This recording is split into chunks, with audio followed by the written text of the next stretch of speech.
So I have a set of these super cute old dining chairs, but unfortunately they lack any sort of padding whatsoever and are really uncomfortable to sit on for more than 20 minutes.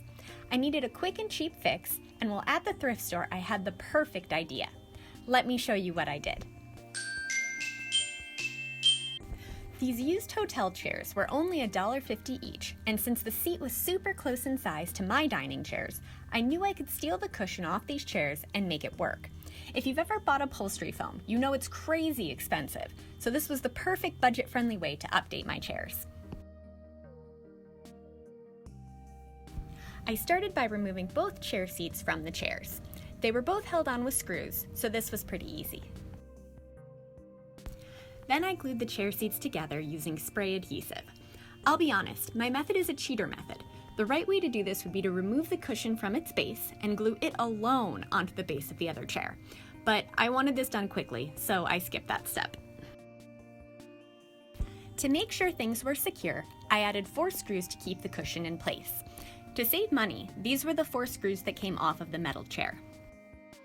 Then I wrapped batting around my new chair seat.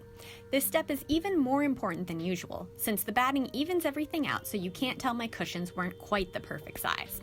I also added some pillow fluff in each of the 4 corners where my cushions were especially small, but if you don't have that, don't worry. You could use more batting here as well. I also want to mention that this was the first time I ever used my new electric staple gun. It's definitely a major upgrade from the mechanical ones, and it wasn't as expensive as I thought it'd be. So if you're one of those people who struggles to work the mechanism on a normal staple gun, definitely check it out. I've linked to it in the description below. Then I wrapped my fabric around the chair seat and secured it with staples. Try not to overthink the corners like I always do.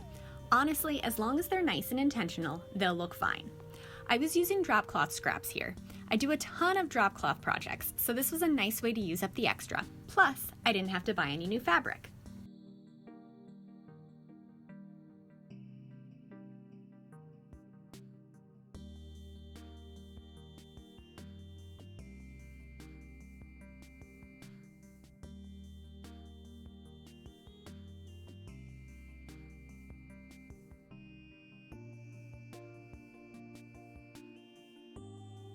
Finally, I reattached the chair seat to the chair. I did the first 2 screws from underneath the chair, then once the seat was secure, I flipped the chair over and added the other screws. Then the first chair was done, only 3 more to go. I love how my chairs turned out, and I especially love that I was able to do all 4 chairs in just a couple hours. If you like it too, be sure to like, subscribe, and share with a friend. And if you want more information, check out the blog post linked in the description below.